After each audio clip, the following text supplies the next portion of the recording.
ونشهد أن لا إله إلا الله وحده لا شريك له ونشهد أن سيدنا وحبيبنا وطبيبنا وطبيب قلوبنا ومولانا محمدا عبده ورسوله أرسله بالحق بشيرا ونذيرا وداعيا إلى الله بإذنه وسراجا منيرا.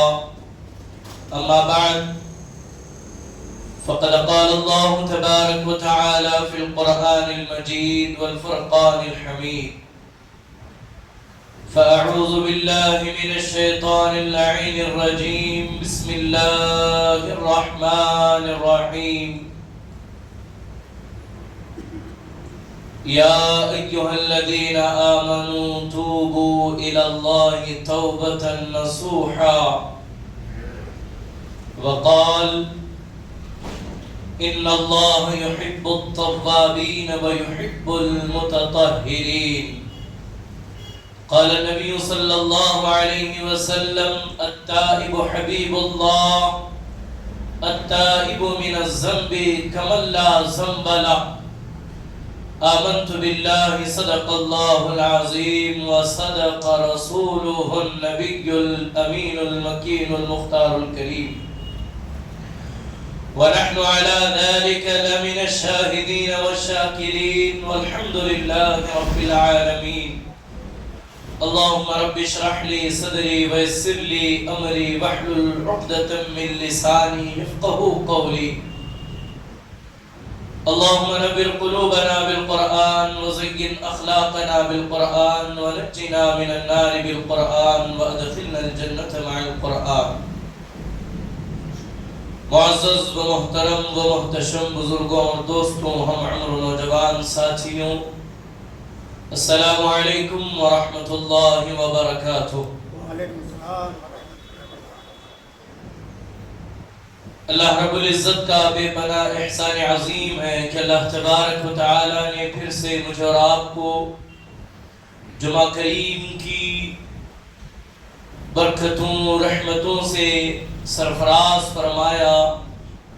اللہ رب العزت کا بے پناہ احسان عظیم ہے کہ اللہ رب العزت نے مجھے اور آپ کو امت مصطفیٰ صلی اللہ علیہ وآلہ وسلم میں پیدا ہونے کا شرف عطا فرمایا، اور ساتھ ہی ساتھ جمعہ کی ان اولین گھڑیوں میں اللہ نے مسجد میں حاضر آنے کی سعادت عطا فرمائی۔ اللہ تبارک و تعالی اس کی برکتوں، رحمتوں، عنایتوں سے مجھے اور آپ کو مالا مال فرمائے۔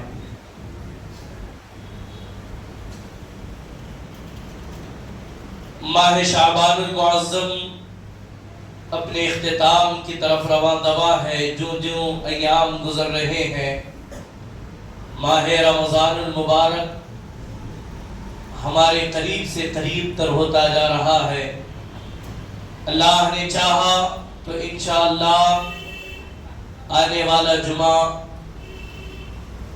پہلی تراویح کا میں اور آپ شرف حاصل کریں گے۔ اللہ کی بارگاہ میں دعا گو ہوں کہ رسول کائنات علیہ السلام نے ماہ رمضان المبارک کے حوالے سے جو دعائیں کی، اللہ رب العزت ان دعاؤں میں میرا اور آپ کا حصہ بھی شامل فرمائے۔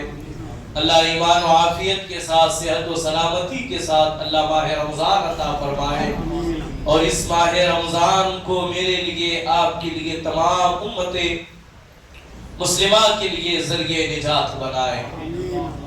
گزشتہ جمعہ ایک حساس اور ایک اہم عنوان بے حیائی کے موضوع پر خطاب ہوا۔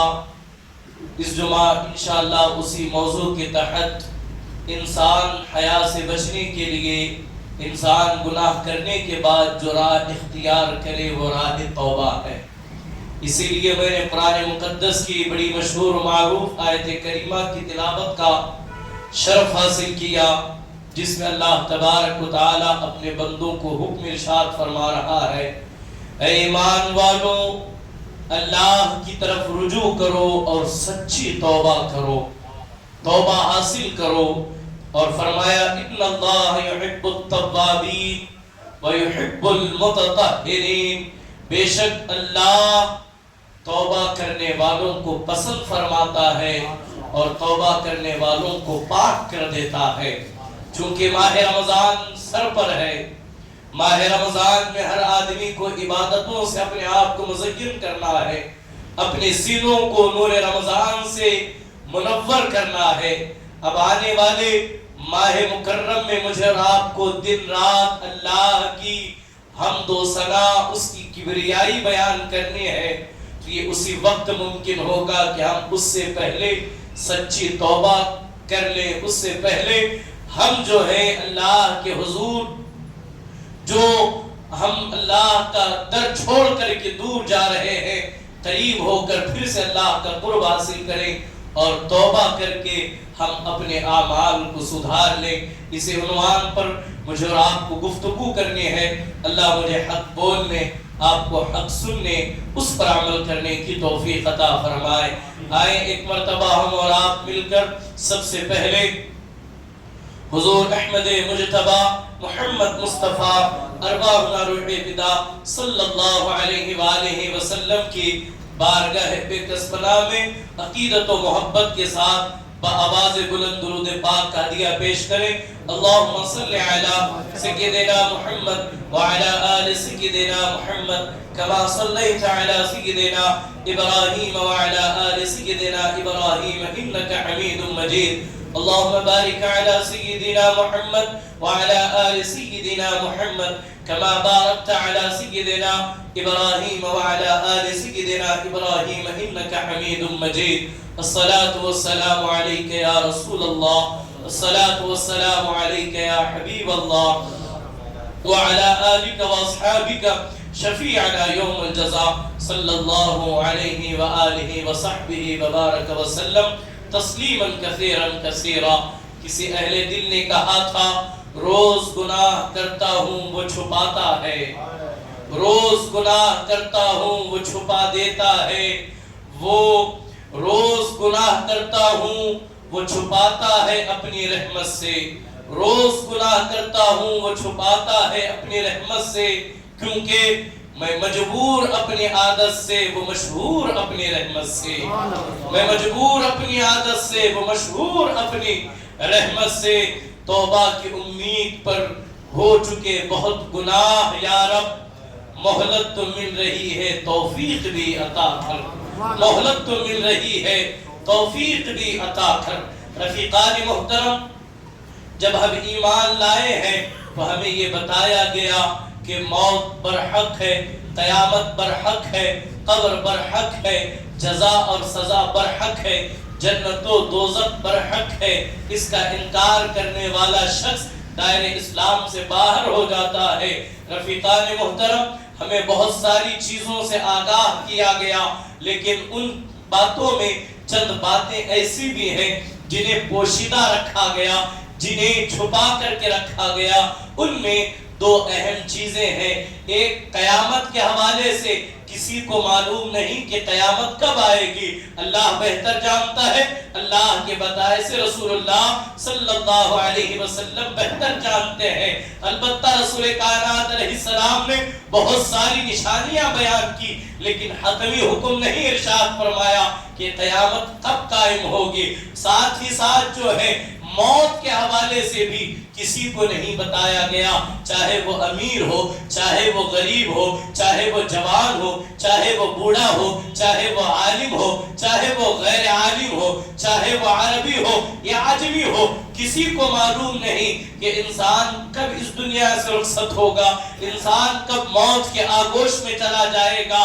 یاد رکھیں، اسی لیے تو کسی نے کہا تھا آگاہ اپنی موت سے کوئی بشر نہیں، سامان 100 برس کا پل کی خبر نہیں۔ آج ہم یہاں بیٹھے بیٹھے ہزاروں سال کے منصوبے بنا رہے ہیں، آج ہم بیٹھے بیٹھے اپنے فیوچر کی پلاننگ کر رہے ہیں، ہم مہینوں بعد کے آنے والے ایام کی آج ہی سے پروگرام فکس کر کے رکھتے ہیں۔ نہ جانے کیا کبھی انسان نے یہ سوچا کیا اس دن تک ہم پہنچ پائیں گے یا نہیں پہنچ پائیں گے۔ لیکن رفیقان محترم، وجہ یہ ہے مجھے اور اور آپ کو بتایا نہیں گیا کہ ہماری موت کب آئے گی۔ امام غزالی رحمت اللہ تعالی علیہ فرماتے ہیں اگر انسان کو بتا دیا جاتا کہ انسان کب مرنے والا ہے، انسان اس دنیا سے کب رخصت ہونے والا ہے، تو پھر اس دنیا کے اندر گناہ عام ہو جاتے، اس دنیا کے اندر بے حیائی عام ہو جاتی، اس دنیا کے اندر جو ہے اللہ کی نافرمانی عام ہو جاتی۔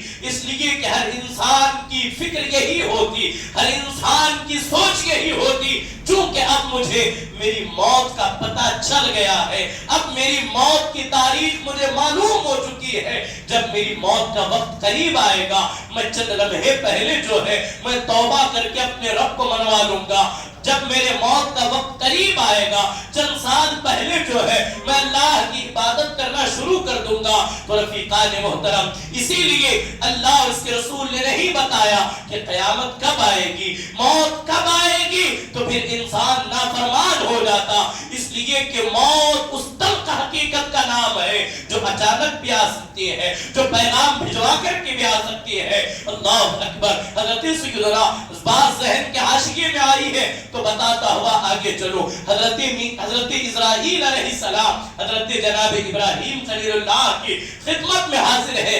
آپ کی اور حضرت اسرائیل کی جو ہے وہ بڑی ملاقاتیں تھی، بڑی محبت درمیان میں تھی۔ اللہ کے نبی ہے اور ملک الموت ہے۔ ایک دن جناب خلیل اللہ نے حضرت اسرائیل ملک الموت سے کہا، اے ملک الموت، جب میری موت کا وقت قریب آ جائے نا مجھے پیغام بھجوا دینا تاکہ میں اپنے بچوں کو وصیت کر لوں، تاکہ میں اپنے بچوں کو نصیحت کر سکوں۔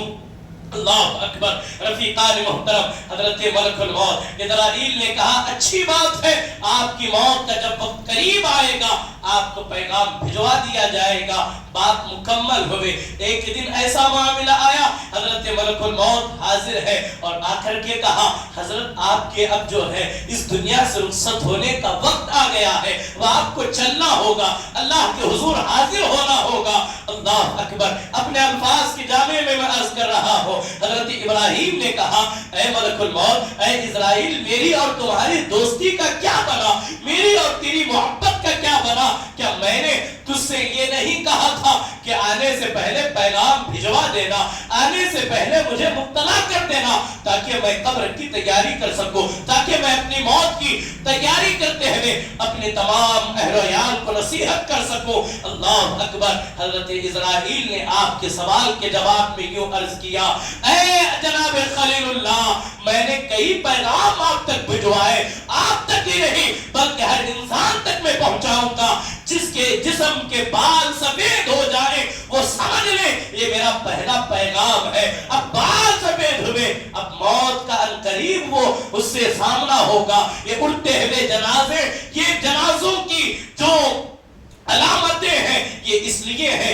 یہ میرا دوسرا پیغام ہے تاکہ لوگوں کو پتا چلے آج ہم دوسروں کا جنازہ اٹھا رہے ہیں، کل کو ہمارا کوئی جنازہ اٹھانے کے لیے آئے گا۔ تو رفیقان محترم، المختصری طرح کہنے کا مقصد یہ ہے کہ جب بندہ مال سے اگر آگاہ ہو جاتا تو پھر گناہ عام ہو جاتے، پھر گناہ عام ہو جاتے، اس لیے کہ اللہ کے رسول صلی اللہ علیہ وسلم نے فرمایا جب کوئی بندہ موت کے آخری لمحے میں بھی حلق کے اندر جب غرغرہ روح اٹک جاتی ہے اس وقت بھی بندہ جب توبہ کر لیتا ہے تو اللہ رب العزت اس کی توبہ قبول فرما لیتا ہے۔ تو رفیقان محترم، مجھے معلوم نہیں کہ میری موت کب آئے گی، ہمیں پتا نہیں کہ ہم اس دنیا سے کب رخصت ہونے والے ہیں، تو اللہ کے تبارک و تعالیٰ فرماتا ہے جو بندہ مرنے سے پہلے توبہ کرتا ہے اللہ اس کے پچھلے تمام گناہوں کو معاف کر دیتا ہے۔ جب مجھے معلوم نہیں، جب آپ کو معلوم نہیں کہ ہم کب مرنے والے ہیں